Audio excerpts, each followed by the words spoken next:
Kevin Schwantz to do some good things here in this session. That's Schwantz there because he's been disappointing. He looks disappointed with the bike. Looking at him in the garage, the head's down a bit. He needs to do something special here to just prove to himself that he's right. In the past, we've seen 30-minute practice sessions. Has that made a difference to the rider's attitude to practice?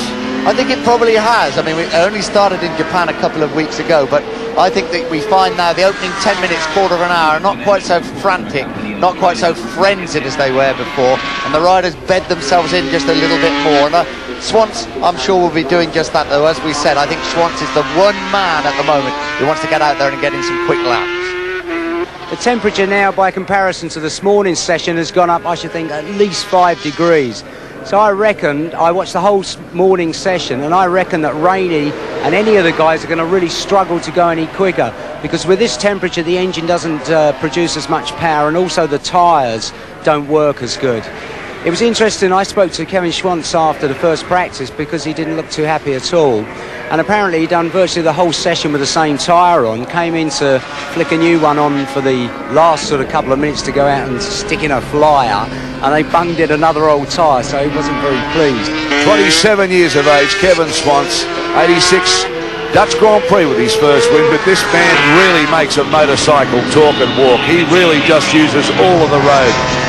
Some of the attitudes he gets his bike into are just unbelievable. He slides it, he bumps it, he lifts the front wheel, throws it around corners. Of course, when he wins, he has got the most exciting action of anybody on the circuit. Oh, winning with Kevin Schwantz is up on the footrest, both arms in the air, and winning, of course, is something he's done a great deal of. Trouble with Kevin Schwantz, or the trouble with Kevin Schwantz has been in previous years, he crashes too much. Really, one would feel he would have already won the World Championship, but he crashes at vital moments, as he did in Australia last year.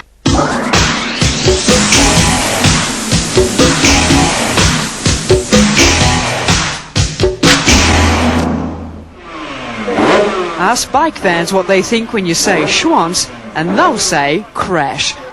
No, Schwantz is down. Schwantz clipped it right where you said. The long-tall Texan has an unnerving habit of stepping off his bike in the most spectacular fashion and getting back on the horse just as quickly.